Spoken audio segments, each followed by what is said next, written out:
1 Coríntios capítulo 7, a partir do verso 1.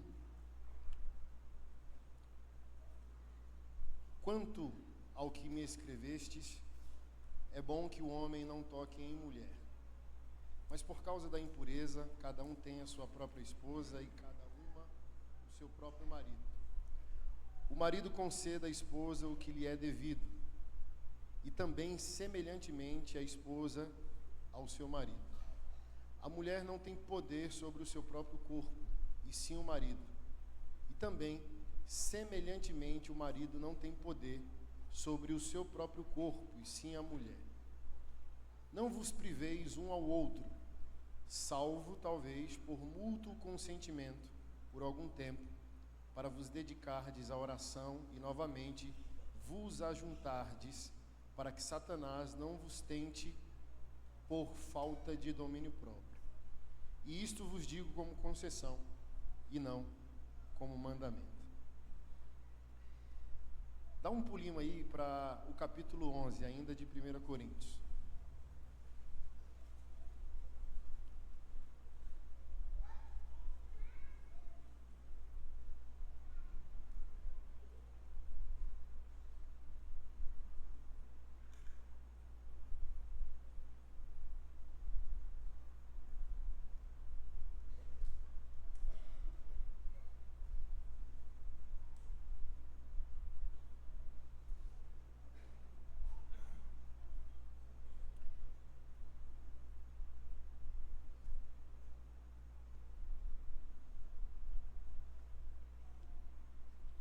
A partir do verso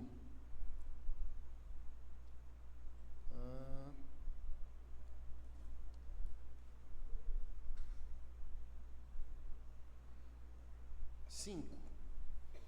Geralmente nós conhecemos a parte final do capítulo 11, que é o texto da ceia, e esse é um texto pouco explorado, pouco lido e pouco ensinado também nos nossos púlpitos. 1 Coríntios 11, 5. Toda mulher, porém, que ora ou profetiza com a cabeça sem o véu, desonra a sua própria cabeça, porque é como se estivesse raspada. Portanto, se a mulher não usa véu, nesse caso que raspe o cabelo. Mas se lhe é vergonhoso tosquiar-se ou raspar-se, cumpre-lhe usar véu. Porque, na verdade, o homem não deve cobrir a cabeça, por ser ele imagem e glória de Deus, mas a mulher é a glória do homem. Porque o homem não foi feito da mulher, e sim a mulher do homem. Porque também o homem não foi criado por causa da mulher, e sim a mulher criada por causa do homem. Portanto, deve a mulher, por causa dos anjos, trazer véu na cabeça, como sinal de autoridade. No Senhor, todavia, nem a mulher é independente do homem, nem o homem é independente da mulher. Porque como provém a mulher do homem, assim também o homem é nascido da mulher, e tudo vem de Deus. Até aqui. Você acredita, como eu acredito, que só existe um Criador? Você crê nisso? Piamente? Radicalmente? Não tem co-criador? Não tem, né? Só um? E quem é ele? Então ninguém cria junto com ele. Amém? Ninguém. Martinho Lutero disse: até o diabo é o diabo de Deus.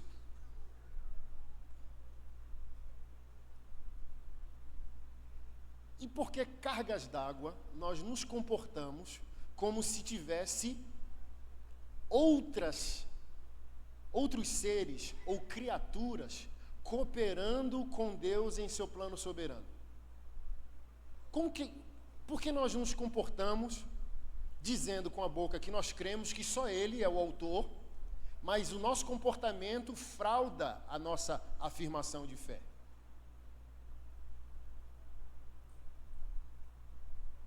Hoje à noite o nosso tema é família, e eu quero focar justamente no casal, que é o núcleo mais importante e mais perigoso que esse único Criador fez.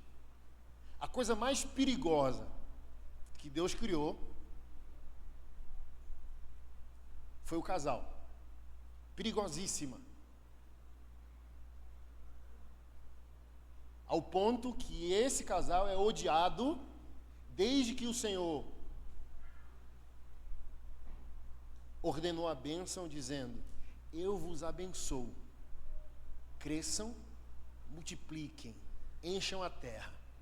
Desse momento em diante, um ódio extremamente radical. Hoje a gente fala muito sobre família tradicional, estão desconstruindo o conceito, estão acabando com o conceito de família, mas nada novo. A diferença é que no passado não existia internet.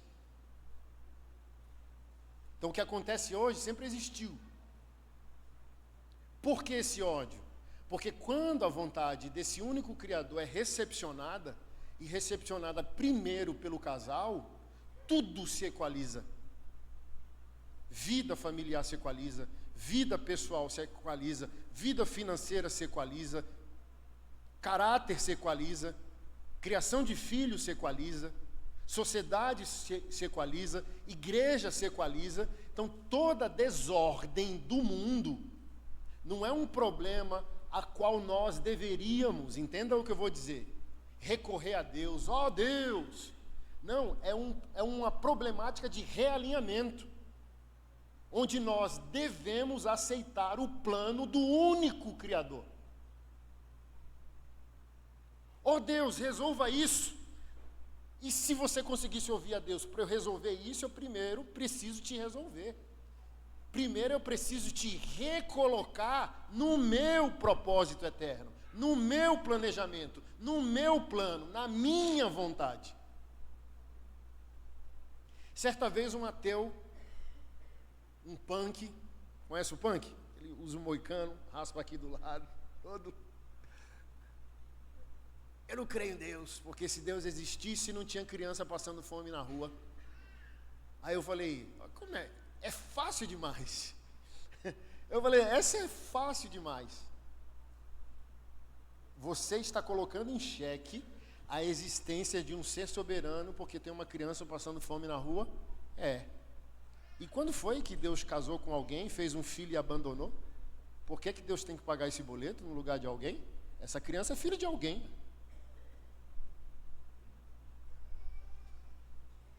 Então, com esse exemplo, eu provo para você que o problema é o casal, que não existiu, que não está interessado no planejamento do único Criador. Aí quando o problema acontece, socialmente falando, as pessoas querem responsabilizar a Deus, a igreja, a religião, a política, mas é um problema de ordem pessoal. Eu não me posicionei diante do plano de Deus. A violência, as violências contra a mulher é o problema que procede de homens que não aceitaram o plano absoluto de Deus. Crianças em sofrimento. Qualquer tipo de problema só existe porque nós não estamos posicionados diante desse plano.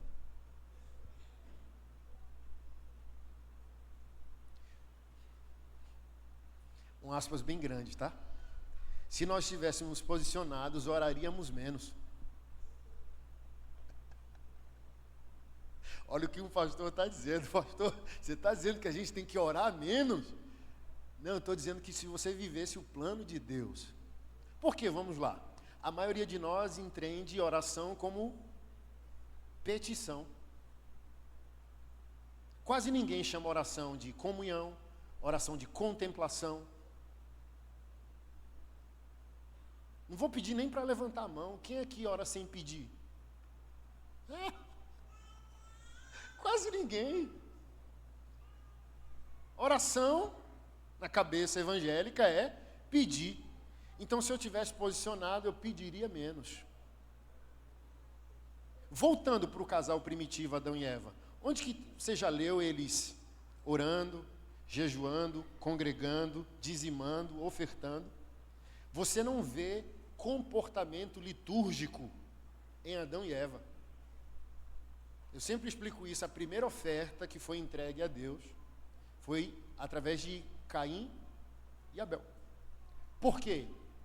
Se Adão e Eva, antes do pecado, estavam debaixo do ordenamento divino,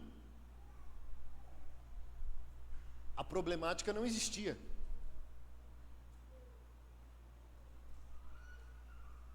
problemas não existiam, porque eles estavam em obediência, em plena obediência.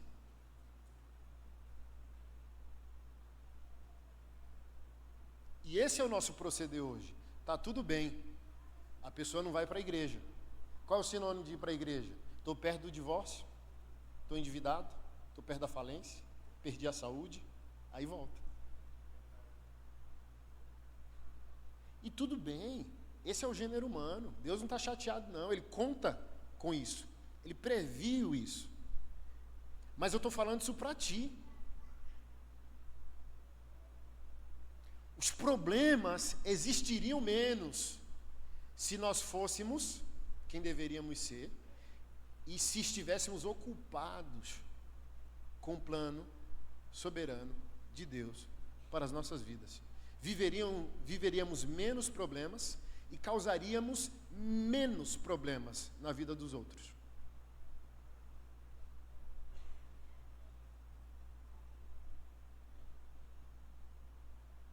Pastor Anderson, dito isso, o que é que tem a ver o que você está falando com os textos que nós lemos? Começando pelo último. Perdão, gente, é que, assim, ó, vida de crente é engraçado. Assim, ó, tem problemas de vocês que, por mais que a gente se esforce como pastor para, amém, aleluia, dá vontade de dar uma gargalhada, assim. Porque o que nós queríamos dizer, ô varão, ô varoa, o bom senso resolveria. Não tem nada de espiritual, não tem nada de demônio, não tem nada de nada. É só bom senso. Bom senso moral, bom senso emocional, inteligência emocional, obediência bíblica. Então, de onde surgirão os problemas de uma família cristã, de um casamento cristão? Da desobediência. Alguns dos meus livros estão aqui disponíveis, você vai comprar, sobre família. Eu já falo para que as pessoas não se frustrem. Não, quando eu for assinar seu livro, não me peça oração, não vou orar, não oro. Pastor, eu não oro por casamento de crente. Nem adianta insistir, pode ficar chateado, pode fazer textão na rede social, já estou acostumado. Por que não, pastor? Porque seu problema não existe por ausência de oração, mas pela presença de desobediência. Então, quando alguém em desobediência pede a um pastor oração pelo problema que a desobediência gerou, em outras palavras, você está pedindo para eu entrar no seu problema com Deus. O seu problema é Deus. E você está me chamando para o seu problema. Aí vamos fazer o seguinte. Você está obedecendo a palavra? Não. Você sabe quantos versículos bíblicos existem para o seu problema? Não. Quantos livros você leu de teologia saudável esse ano sobre o seu problema? Nenhum. Então vá lá, se realinhe biblicamente. Ok? Leia uns 2, 3 livros sobre o assunto, depois você volta, aí eu oro. Porque vai ser igual água na semente. A semente você colocou na terra. A oração é a chuva sobre aquela semente. Aí as pessoas querem o contrário.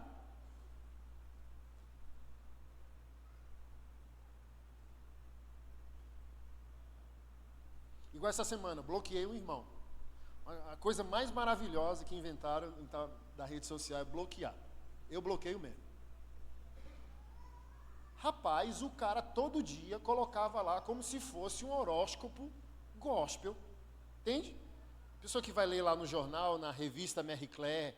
Eu sou de Capricórnio, deixa eu ver aqui como que está hoje o negócio.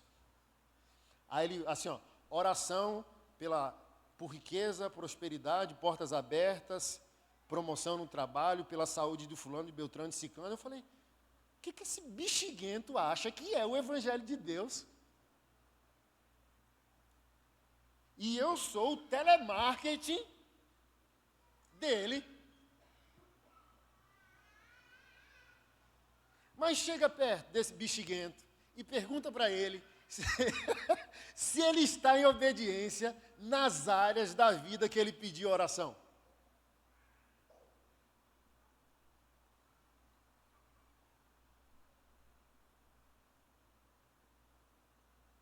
Está escrito lá em João 8,32, e repreendereis o demônio e ele vos deixará. É isso que está escrito lá? Sabe o que está escrito lá? E conhecereis a verdade. E a verdade?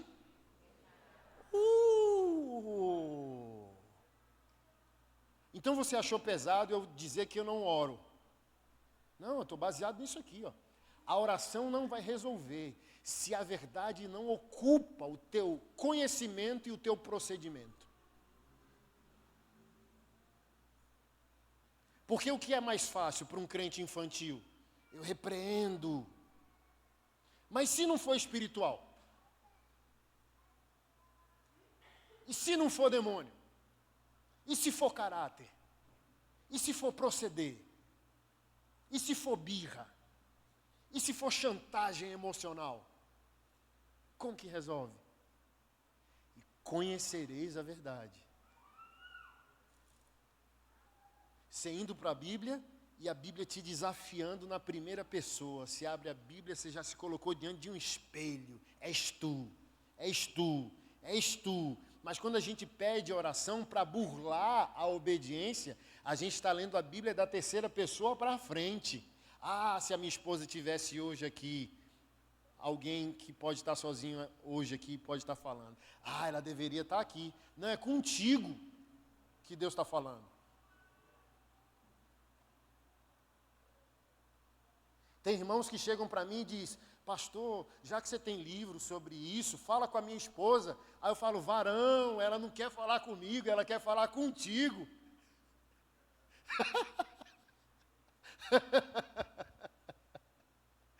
Vai tu falar com ela.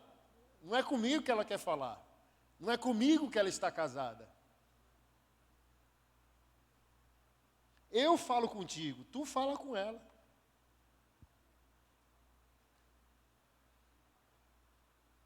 Então, voltando aqui, ó.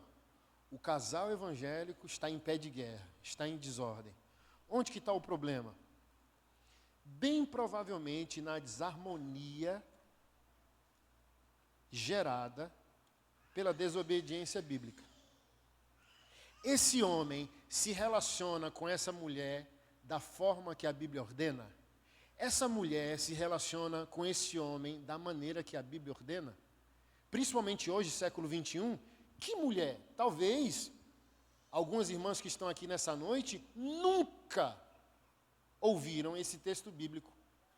Isso aqui é para fazer qualquer mulher moderníssima demais infartar. Olha o que está escrito, palavra de Deus. Você crê? Ou você está como alguns aí que a Bíblia contém a palavra, mas não é a palavra? A Bíblia é a palavra de Deus? Então ela não está opinando, ela não está sugerindo, ela não está perguntando o que você pensa. Ela está afirmando aquilo que Deus é, aquilo que Deus pensa e aquilo que Deus requer da criação. A palavra de Deus diz: o homem não foi feito para a mulher foi criada para o homem. A irmã, ó, rapaz, machismo na Bíblia, que isso? Mas olha só, para péssimo leitor e péssimo adorador, versículos assim são agressivos. Mas para bons leitores bíblicos e bons adoradores, o texto, o antitexto, o pós-texto, o contexto, a mente de Deus, o coração de Deus importa para que nós tenhamos uma leitura bíblica responsável. Porque o próprio Deus que inspirou o apóstolo Paulo a escrever isso é o mesmo Espírito Santo que antevê um homem evangélico, um homem cristão, rabugento, grotesco, pegando o verso isoladamente para ferir a filha de Deus, dizendo: olha, tu foi criada para mim. Alguns aqui já ficaram animadinhos. Ó, eu mando, tá vendo? Não, ô Shrek. Continue lendo. Olha a previsão do apóstolo Paulo e do Espírito Santo, que você distorceria isso. No Senhor. Verso 11. No Senhor. No Calvário. No amor vicário. No alto sacrifício. Na entrega de si mesmo para o benefício do outro. No Senhor. O exemplo máximo do nosso estilo de vida. Todavia, nem a mulher é independente do homem e nem o homem é independente da mulher. Porque assim como a mulher provém do homem, o homem nasce da mulher. Então, o mesmo apóstolo que sela a liderança masculina, exalta a sensibilidade feminina como um diamante. Ei, Deus colocou você como líder. Mas você está lisando com a joia rara do Criador. Eu vi dirigindo, né? Porque 5 horas de Confins para cá, a gente vai fazendo um monte de sermão no volante, né? E eu pensando ali, rapaz, me permita essa licença poética, falo como um homem, como o apóstolo Paulo. Eu estava pensando ali sobre violências cometidas contra a infância. Não sei se você me acompanha nas redes sociais, nas pregações, mas é uma das poucas coisas que me desequilibra, é você tocar numa criança. Eu perco o eixo. Aí eu vi dirigindo pensando, assim, falando com Deus: Senhor, eu te amo. Mas rapaz, se um negócio desse acontecesse com um filho meu, eu voluntariamente, eu perco o réu primário, eu não sei o que o Senhor vai pensar, mas assim, ó. Porque eu vim pensando ali, ó. O Senhor vingará todos os seus filhos. Apocalipse 11:19. Os anjos louvando ao Senhor, e disse ao Senhor: Senhor, chegou a hora do Senhor destruir os destruidores da terra. Tudo que a gente acha que é injusto e que Deus está demorando, Apocalipse 11:19 resolve. A hora certa, os próprios anjos clamando ao Senhor para a ação de justiça. Chegou a hora do Senhor destruir. Então pega toda a história da humanidade. Tudo que foi grotesco está no livro. E o Senhor vai cobrar.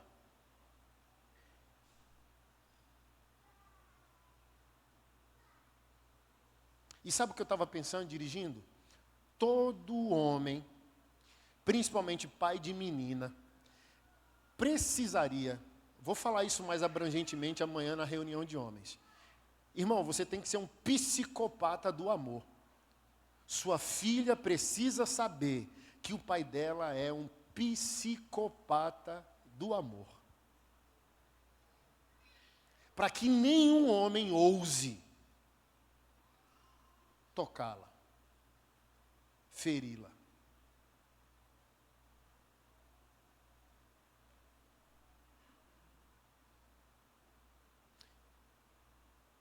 Mas saiba que o teu Deus e o teu Criador têm o mesmo sentimento pela filha dele, que hoje é a tua esposa. Então, assim como você tem uma ira santa, saiba, homem, Deus tem uma ira santa para amar as filhas dele. Então não ache que submissão é desmando. Submissão é humilhação. Não ache que submissão é mandar, humilhar, oprimir. Eu estou mandando. Cuidado. Eu não tenho filha menina, tenho 4 homens. Mas independe, meu amigo. Independe. Eu, às vezes, comento nas redes sociais, eu assisti uma entrevista perturbadora de um agressor de criança num presídio. A psicóloga entrevistando ele. E a psicóloga perguntou: antes de você agir, Tem alguma característica que você identifica na vítima? Sim. Qual é? Se o pai é uma ameaça. Ele já me ajudou. Aí eu estou dizendo, ei, eu não sou apenas uma ameaça. Eu voluntariamente deixaria de ser cristão e pastor para se tornar o seu demônio da guarda. Se você tocasse um filho meu.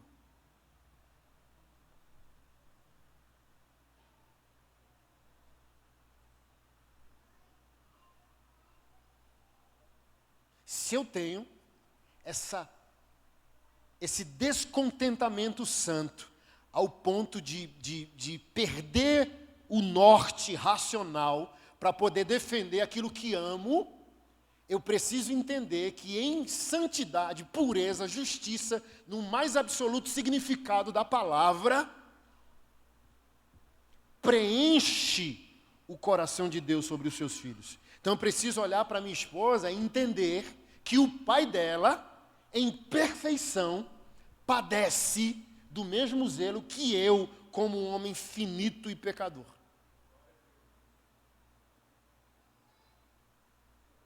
Então não posso olhar para minha esposa, filha de Deus, ousando tratá-la como meu patrimônio.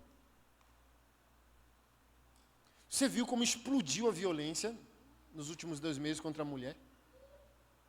Em Brasília, esse ano, bateu o ápice de feminicídio. Os mais absurdos, todo dia, aparece. E às vezes a gente fica chocado dizendo,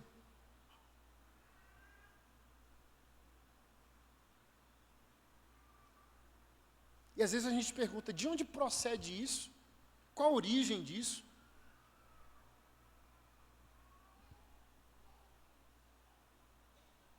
E hoje fica muito mais fácil para nós, o temor do Senhor. Porque é esse temor que reajusta todas as coisas, que reequilibra todas as coisas, que coloca todas as coisas em harmonia.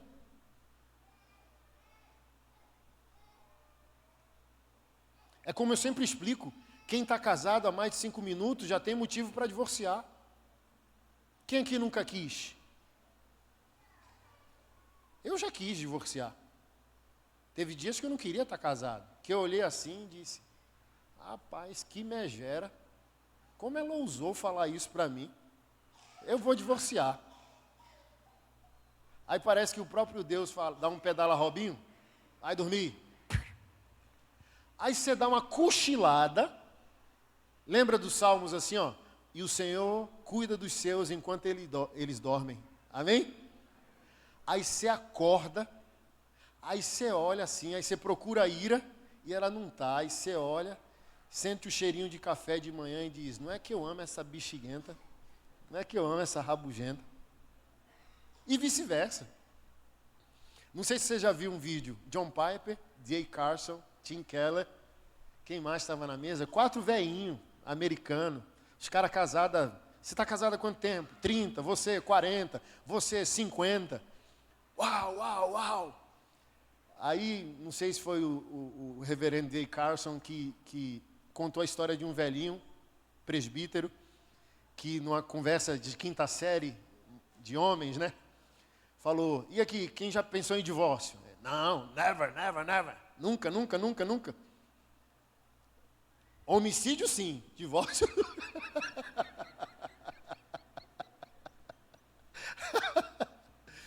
Então, assim, são 2 pessoas diferentes querendo se agradarem por temor ao Criador. Não é perfeito, só tem que ser de verdade. Eu vim aqui para o culto lembrando de um vídeo de uma família carioca que eu vi. A esposa, o marido ali sem camisa assistindo, e a esposa, você não presta, você não sei o quê, você não tem caráter, você fez de novo o que eu não queria, você é um cara muito ruim. Aí o cara assim, ó, paradão, olhando para ela, e ela ficou esbravejando com ele minutos. Tu não presta, tu é um homem que não presta, Aí ele fala, mas que te ama, tu quer X tudo, com bacon ou sem bacon? E ela, sem bacon. Aí ele pega... Não precisa ser perfeito, só precisa ser de verdade. E esse é o ódio do diabo. Eu estou há 19 anos com a mesma mulher, lutando todos os dias e anos para amar a mesma mulher há 19 anos. Isso bota um alvo ainda muito maior, porque motivos para não estarmos juntos surgem toda hora e todo dia. Aí a gente luta, fortalece, avança, e o diabo... Por quê? Ele quer ver o divórcio, porque o divórcio é a morte de um propósito. O divórcio é a morte de uma microcivilização. Um divórcio afeta a qualidade de vida de uma cidade, afeta a qualidade de vida de uma igreja.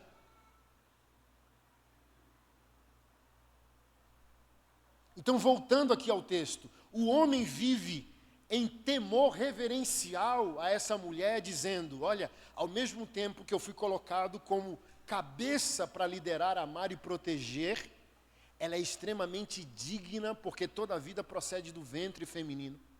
Então, ao mesmo tempo que o feminino respeita a coragem do masculino, o masculino deveria respeitar que toda a existência procede do ventre. Aí há um equilíbrio comportamental, há uma sintonia entre homem e mulher. Aí, vindo para o primeiro texto que nós lemos, Paulo, literalmente aqui, está falando da intimidade do casal, do namoro do casal. Olha, a mulher não tem mais poder sobre o próprio corpo. Aí eu já ouvi da boca de evangélico, tá? Ele, ó, a mulher não tem direito sobre nada, eu que mando, na hora que eu quero. Ei, mas está aqui, o marido também não tem poder sobre o corpo dele. Ei, o texto não está falando com quem quer mandar. O texto está falando com quem não quer conceder. A esposa não quer conceder. O texto está falando com ela.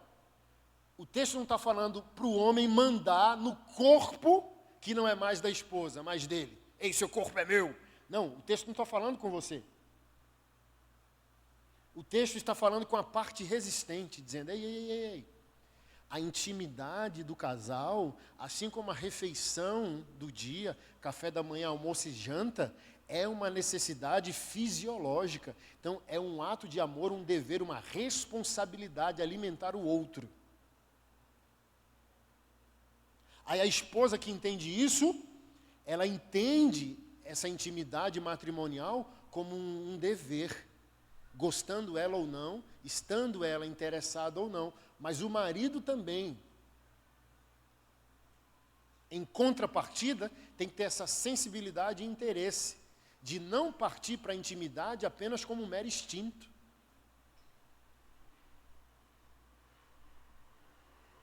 Aí ele diz, ó, não privem um ao outro, a não ser por mútuo consentimento. Então, o afastamento temporário dessa intimidade é em acordo, aviso prévio. E ele diz um contexto, para se dedicardes à oração. O motivo, ele tem que ser espiritual. Não é, não quero.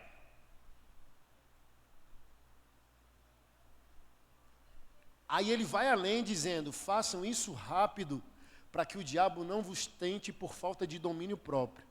Então, eu acho espetacular o raciocínio do apóstolo Paulo aqui, porque ele diz que é domínio próprio ter interesse pela intimidade. Nossa, ele quer toda hora. Nossa, ela quer toda hora.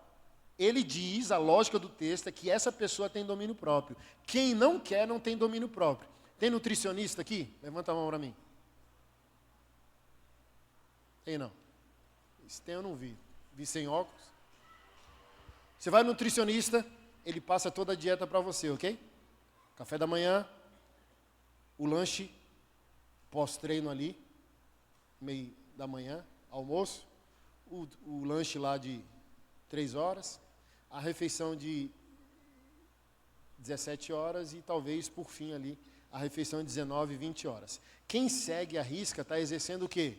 Domínio próprio. Está seguindo uma disciplina. Quebrar isso, igual, sei lá, minha esposa. Eu falei, e aí, academia? Ela, cancela, não estou conseguindo nem almoçar direito. O que é isso? Falta de domínio próprio. O que é domínio próprio? Eu entender e me entregar aquilo que o meu corpo necessita. Eu não almoço se eu quiser almoçar. É falta de respeito ao meu corpo, é falta de respeito a Deus. O primeiro evento de homens que eu fiz, o pastor Silmar Coelho pregou. Conhece o pastor Silmar Coelho?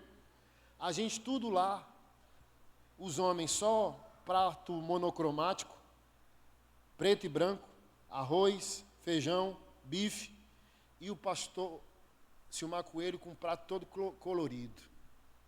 Arroz, feijão, carne, salada e tal, não sei o quê. E olha só, como é a bexiga da unção de um pastor, né? Aí na hora dele pegar o microfone, diz, aqui eu estou pregando para meninos. Eu estava observando vocês jantarem e vi o quão infantis vocês são. Meu pai. Falei, olha, velho ousado.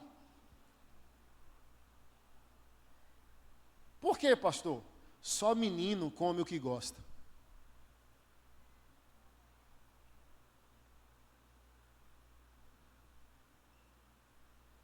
Homens comem o que precisam comer.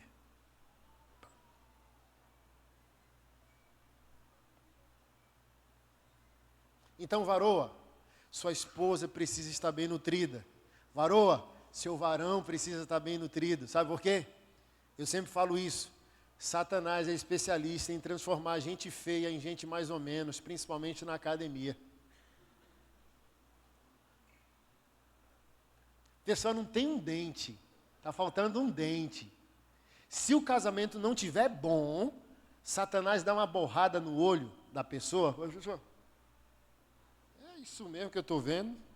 Depois que sai o Satanás do couro do povo, fala, rapaz, a mulher não tinha dente, agora já é tarde.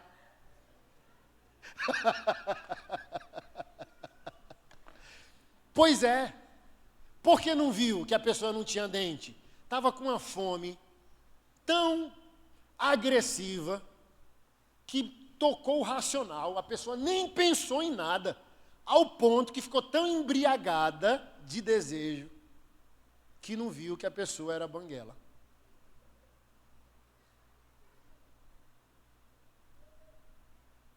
Eu tenho mudado um pouco a minha percepção sobre infidelidade matrimonial, tá? Pecado é pecado, amém? Mas todo mundo, inclusive eu, gosta de punir e julgar a parte traidora. Mas é o dever evangélico, o dever bíblico, olhar a situação de maneira ampla. Por exemplo, o rei Davi pecou de maneira grotesca, sim ou não? Deus não o abandonou, porque Deus faz isso aqui, ó.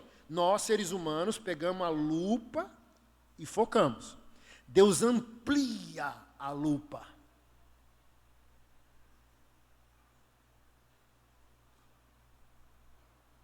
Às vezes a gente vai ver uma esposa infiel. Às vezes a gente vai ver um marido infiel. Mas a gente não vai ver uma esposa faminta ou um marido faminto. Que uma parte omissora e desobediente também cooperou empurrando essa pessoa para o pecado. A responsabilidade do ato é de quem faz, mas Deus também vai responsabilizar quem cooperou para que aquilo acontecesse. Sem infantilizar, por exemplo, o rei Davi, ele continuou sendo um homem segundo o coração de Deus, arcou com as consequências dos seus pecados e atos, mas Deus não o abandonou, porque o analisou para além. Pedro, por exemplo, 3 dias depois que Pedro comete seu pior pecado, ele é ordenado primeiro pastor da igreja cristã. Quem aqui ordenaria o traidor 3 dias depois? Então a gente fala, olha, negou Jesus. Aí Jesus amplia. Por exemplo, quando você amplia a lente sobre Pedro, você vai perceber, sim, que ele negou, mas que ele negou junto. Os outros fugiram e Pedro ficou e acompanhou a prisão. Então ele negou junto.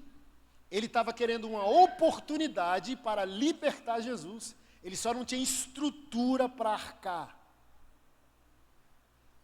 com aquele momento na vida dele. Por exemplo, a gente julga que ele foi violento cortando a orelha de Malcolm. Mas a gente não consegue perceber que não foi violência, foi adoração. Foi por amor a Jesus. E Jesus, ei, guarde a espada. Ele guardou na hora. Quem aqui já brigou? Sou nordestino, meu amigo. Na hora da briga, da confusão, nem a nossa mãe tira a gente da briga. A vozinha, meu filho, ninguém ouve ninguém. Quem já brigou? Não me deixa sozinho nessa, não? Levanta a mão. Não ouve ninguém. Pedro ouviu Jesus. Ei, parou na hora. Então não foi violência. Agora vamos aplicar isso ao matrimônio? A gente vê um problema, a gente vê uma infidelidade, a gente vê um adultério e a gente já parte, olha como que isso é possível. Mas, gente, tem maridos chantagistas, esposas chantagistas na vida marital. Tem esposas que, eu só vou fazer isso, só vou dar minha intimidade a você se você é aquilo.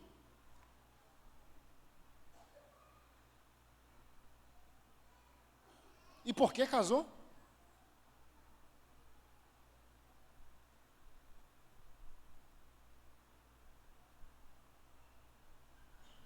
Aí o pior acontece naquela relação.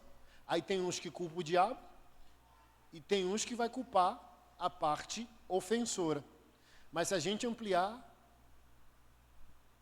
a gente vai dizer, de fato, responsabilidade moral, espiritual do pecado é de quem peca. Mas e aí?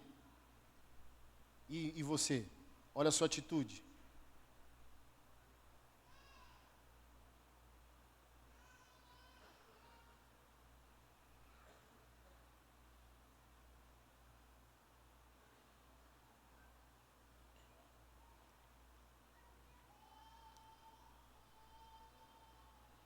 Então,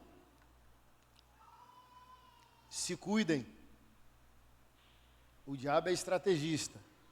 Ele está vencido na cruz do Calvário, mas ele possui experiência milenar no que faz. Eu só tenho 44 anos. O diabo tem milênios de experiência naquilo que faz. Eu não posso menosprezá-lo.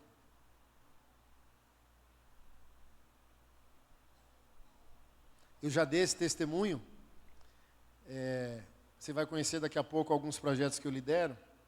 Um deles, sou autista, sou pai de autista. A gente lidera um projeto social em prol da comunidade autista em Brasília. Aí na minha moto, que eu estou rifando, para os autistas, tem a logo lá do projeto, o coração dos autistas e tal. Aí eu estou na academia, não estava num dia bom. Olha como o diabo é estrategista. Não brinque, não. O caba sabe o que ele faz, tá? Eu não estava num dia bom. Eu não estava num dia bom com a minha queridíssima esposa. E estou lá na academia. E você não é besta, principalmente se você é homem. Estou aqui, ó. Aí você fica aqui, aí a visão periférica, eu aqui, não é possível. Minha visão periférica já vendo o sinal de alerta. Falei, vou sair daqui e vou para outro lugar. Aí quando eu saio de onde eu estou para ir, minha visão periférica vendo a Filisteia na minha direção, né? Misericórdia, não é possível. É igual eu sempre digo assim, ó. Eu me amo, eu me gosto.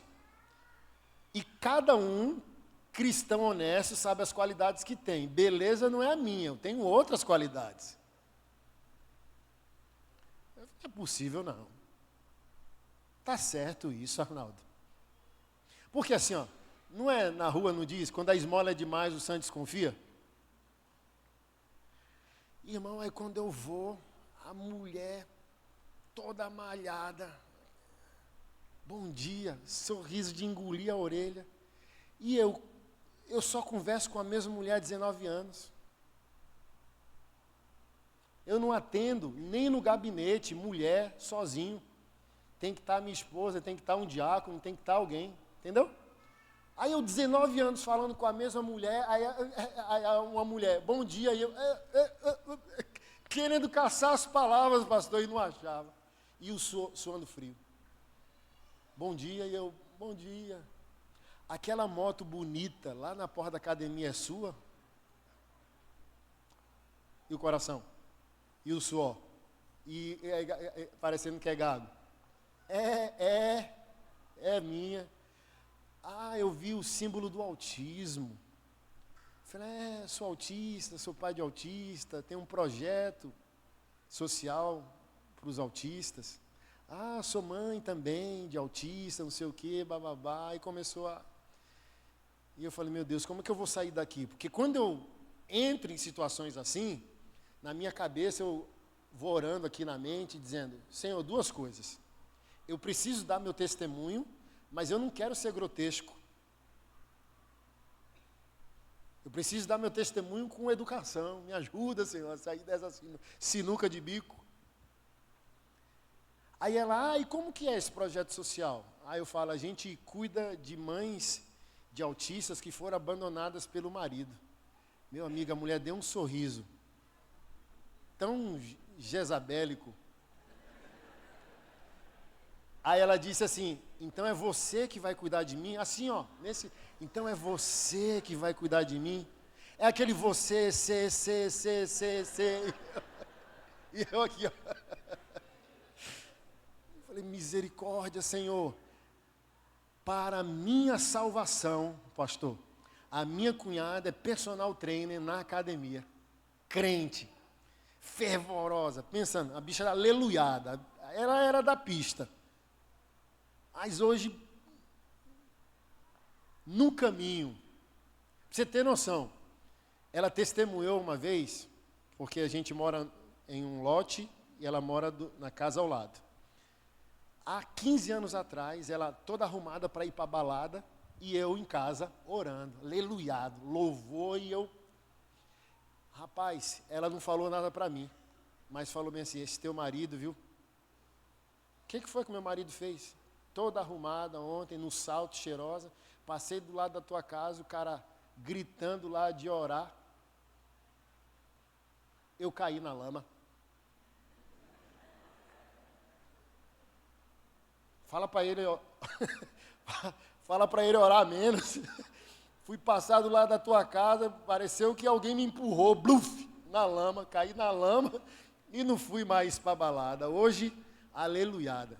Graças a Deus. Quando ela viu, meu cunhado está em maus lençóis. Ela já chegou no meio assim, ó. Eu aqui, a mulher aqui, e ela, bom dia, entrou no meio. Aí já deu na mulher, vai para lá. Bom dia, cunhado. Apertou minha mão e já, tipo... Aí, glória. Depois eu te dou um panfleto do projeto. Deus abençoe. Vup. Aí já cheguei em casa, porque é isso. E eu quero encerrar dizendo isso.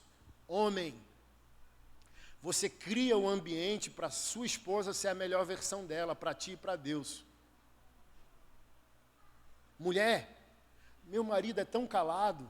Será que você está pronto para ouvir toda a loucura que passa na cabeça de um homem durante 24 horas de um dia? Não responda, só reflita. As mulheres têm a tendência de dizer, ele é calado, não se abre, não fala, tu não está pronta?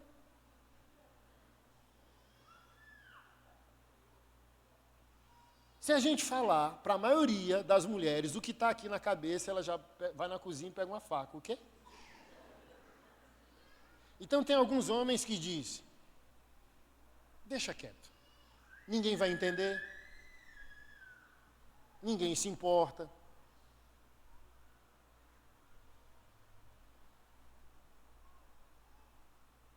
Então a primeira coisa que eu fiz quando cheguei da academia, sabe o que foi em casa? Dizendo, antes que alguém diga, antes que a tua irmã diga, então, já entreguei, amigo.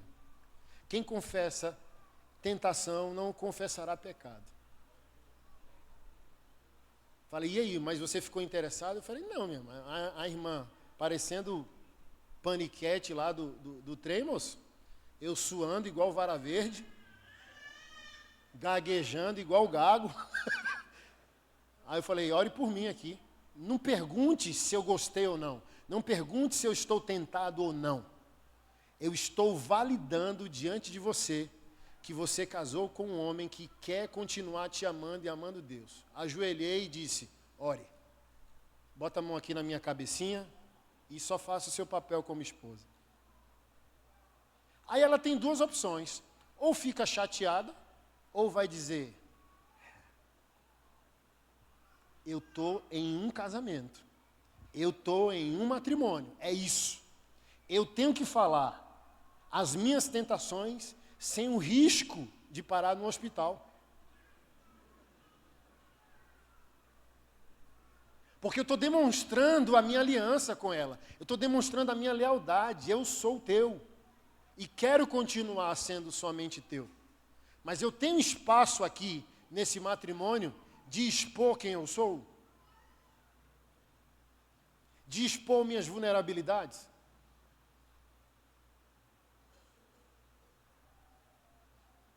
Uma vez foi no Instagram. Aí eu chamei também na hora, dizendo, olha aqui, ela, deixa eu responder, a irmã em Cristo. Falei, não vai responder ninguém em Cristo. Eu só te chamei para dizer mais uma vez com quem você está casado. Então vamos orar, bloqueia a irmã, porque se você maltratar não vai adiantar nada. Às vezes a pessoa deu uma brecha, deu lugar ao diabo, você tira a pessoa da igreja. Então, ela, amém. Então bloqueia, vamos orar. É isso. Existe esse espaço de vulnerabilidade no matrimônio. Aí chega todo mundo quebrado querendo oração. Mas o problema, como eu estou dizendo, e perdi tempo aqui, fundamentando o quê? Para haver santificação, primeiro precisa ser respeitada a vulnerabilidade. Você não está casado com a máquina e nem com um anjo, você está casado com um ser humano.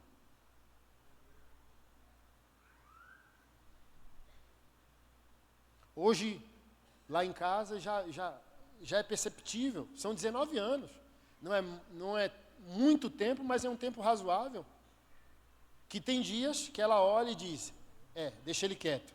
Tem dias que eu olho, entendeu? O dia anterior, todo mundo aleluiado. Parecia núpcias.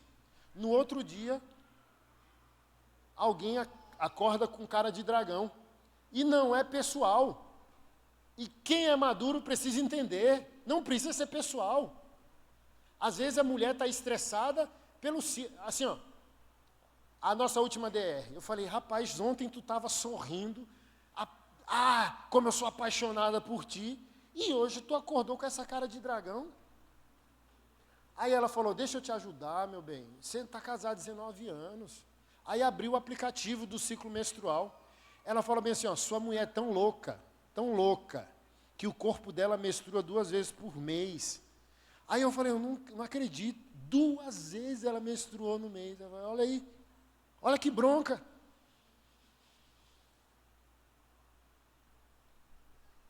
Então tem dias que a sua esposa está, aleluia, maranata, como eu te amo.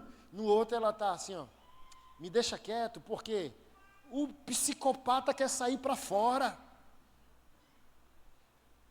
E ela, em outras palavras, diz, só me deixa aqui no sofá, me dá um chocolatinho, bota uma Netflix ali, entendeu? Então, não é pessoal, o marido já fica assim, ó, estou sendo desrespeitado. Não tem a ver contigo, varão, nada a ver contigo. E da mesma maneira, mulher, o silêncio dele não tem a ver contigo. Então ele não me ama. Se o amor dependesse da multidão de palavras que se dá a alguém. Amor é igual o pai do Cris lá da série, entendeu? O Cris foi reclamar porque o pai dele nunca disse que te ama. Ele diz, rapaz, num bairro onde nenhum guri tem pai, voltar para casa todos os dias é dizer que eu te amo. Cala essa boca. Foi aquele dia que ele disse assim, sofri racismo na escola, disseram que eu sou negro, tu é branco? Mas o Senhor nunca disse que eu te amo. Eu sou o único pai do bairro que volta. Eu sou o único pai, Cris, do bairro. Não leva para o coração.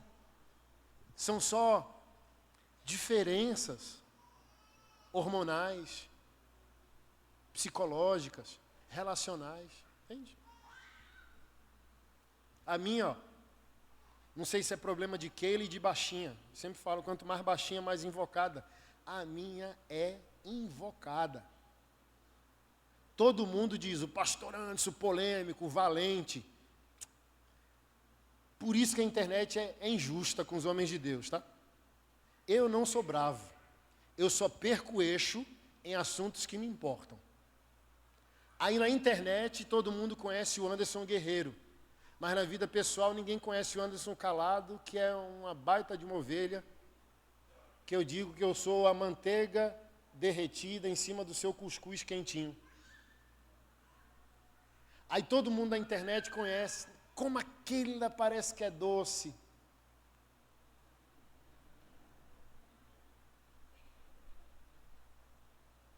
Contigo. Eu falei para ela, zoando ela um dia, tu é doce com o povo. Ai do teu marido e dos teus filhos. Anderson! Paulo! Olha que coisa maravilhosa. A Keila é dócil publicamente, valente na vida privada. O Anderson é valente na vida pública, dócil na vida privada. Aí o casal faz o quê? Equilibra. Então, não espiritualiza os problemas. Às vezes eles são apenas humanos.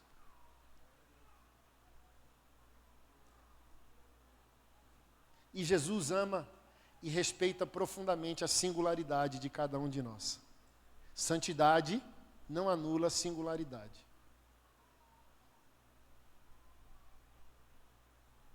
Por que eu gosto de, nas redes sociais, ser quem eu sou? Moto, rock and roll, piada, humor. Porque eu entendi que a religião adoece, porque ela anula a singularidade. Então, nutri a minha singularidade. Deus respeita a minha singularidade. E para eu ser um homem melhor e um marido melhor, essa mulher também tem que amar e nutrir a minha vida singular. Assim como eu nutro e respeito a dela. E eu aprendi com ela, tá? Porque eu sou carrancudo demais, sério demais. Autismo significa em si mesmo. Então eu era uma lata de sardinha fechada, uma tartaruga enlatada. Aí a Keila veio para quebrar toda a minha seriedade, todo o meu protocolo. Eu todo assim, ó. Por exemplo, quando ela me conheceu, eu nem cumprimentava a mulher. As mulheres ficavam em crise, porque os irmãos vinham e eu abraçava os irmãos, beijava. As irmãs vinham e eu, Pai do Senhor, mão no bolso. E até hoje sou assim. Ou aperto de mão, e ela, rapaz, como que eu vou conquistar esse camarada? Ela quebra meu protocolo, ela faz piada em velório. A primeira vez, assim, ó, a gente casou, aí eu tô lá, lavando uma louça para ela, ela passa e tacou a mão na minha bunda. Pum!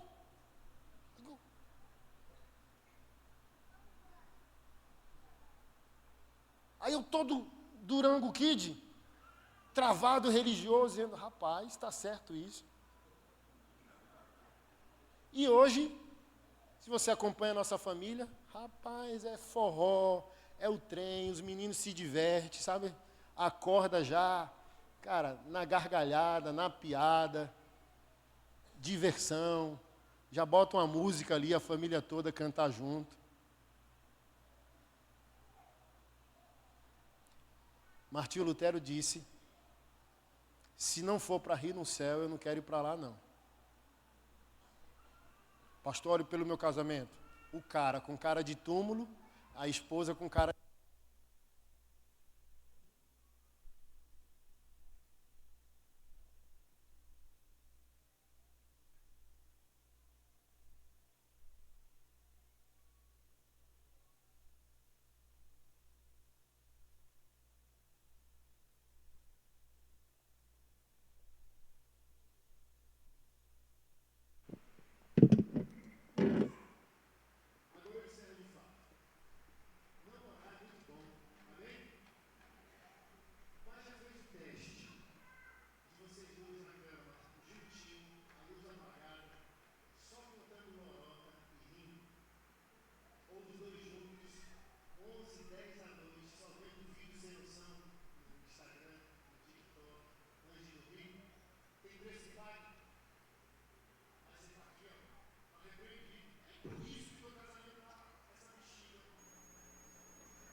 Porque rir é pecado, ser feliz é pecado, ser gente boa é pecado.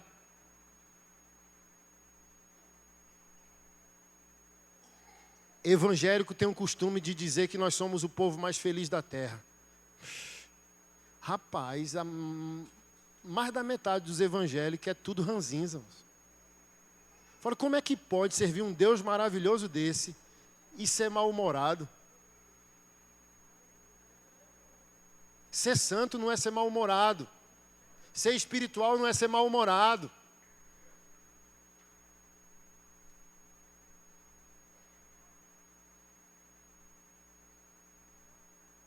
Mas eu entendo, porque eu já fui assim.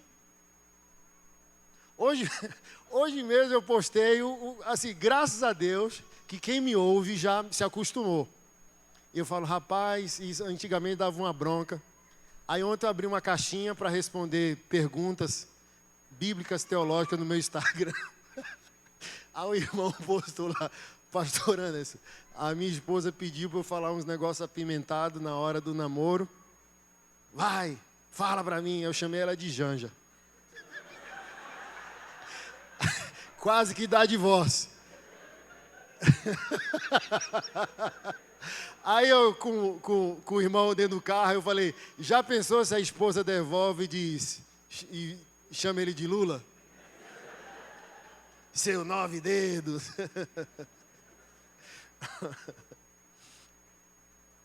Aí você vê, aí tem crente que... Irmão, a gente não está falando de política, a gente não está depreciando a primeira dama.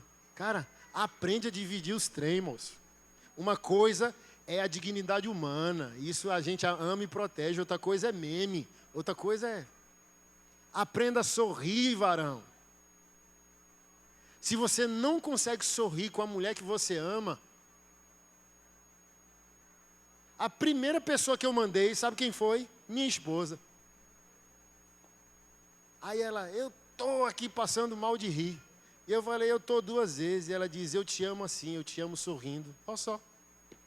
Aí eu estou aqui com vocês de ontem até domingo, mas eu estou aqui com uma mulher que está sentindo a minha falta em casa. É por isso que eu sempre explico. Nós saímos de casa, a gente faz favor ao sair de casa ou faz falta?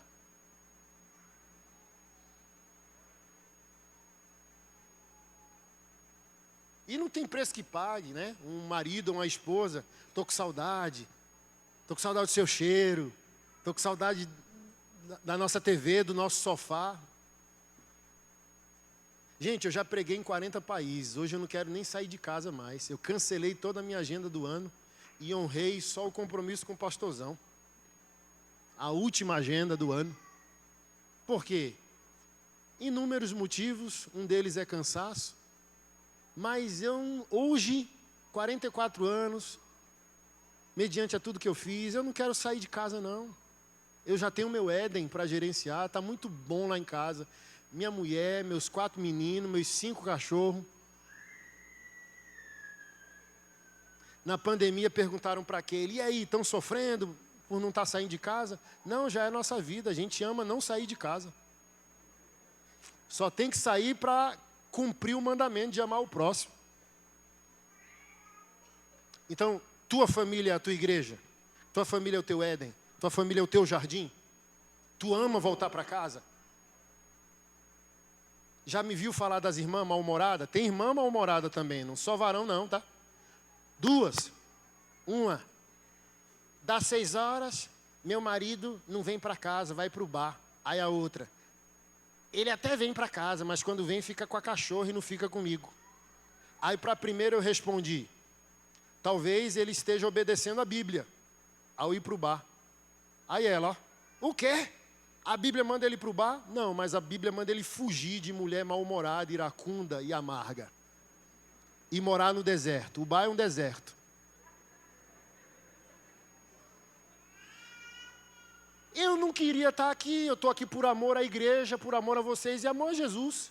Então dá 6 horas e um homem de Deus, que ama a Deus, que ama a família, não quer voltar para casa, quer ir para o bar, pode ser que ele está cheio de capiroto.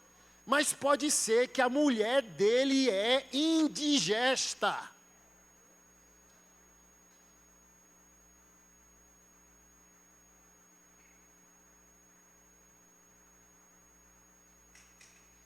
O cara nem botou o pé dentro de casa e ela já vem com 50 reclamações. Para cada solução, ela tem 20 problemas.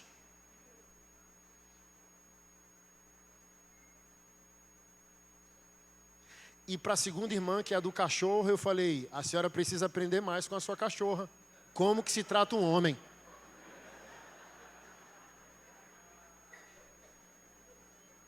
Aí ela, tô saindo do seu Instagram. Aí eu, mas vai com a informação certa. A cachorra está tratando melhor o seu marido do que a senhora. Aí eu falei, a senhora ousa avaliar a conduta de ambas? Como a senhora recebe ele e como a cachorra recebe ele? Quem tem cachorro aqui? Amor leal, sim ou não? Eu tenho 5, sem eles a gente enlouqueceria na pandemia, sim ou não? É amor leal. A gente dá uma bronca, daqui a pouco tá, parece que a gente nem deu a bronca. Marido chega em casa, a esposa, cara de túmulo, cara de inimiga.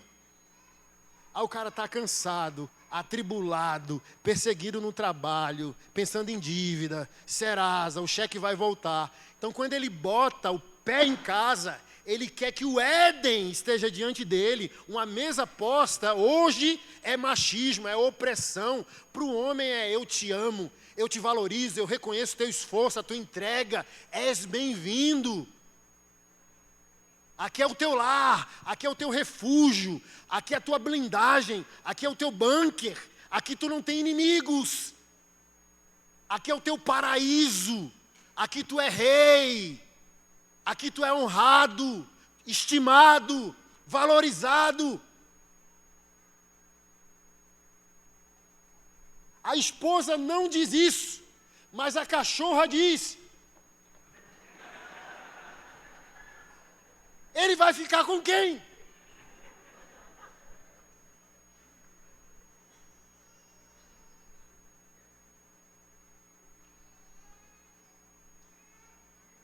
Numa viagem dessa, chego em casa domingo, meio-dia, 1h. Quando eu controle do portão, que os meus cachorros já sabem, aí vai os 5. Vem um menino por vez, o menorzinho já vem correndo. O autista não vem, fica no sofá. Aí vem o 03, daqui a pouco o bitelão, vai fazer 18 anos em dezembro. A gente se beija no rosto. Aí a cremosa é a última, ela fica lá, sabendo assim, o posto é meu. Aí eu vou cachorro por cachorro, menino por menino, até chegar na rainha, agarrar ela pela cintura, cheiro no cangote. O último é o autista, que eu vou lá no sofá e aí, John? E dou um cheiro na cabeça dele. Se um homem tiver isso, irmão, ele não quer guerra com ninguém, não.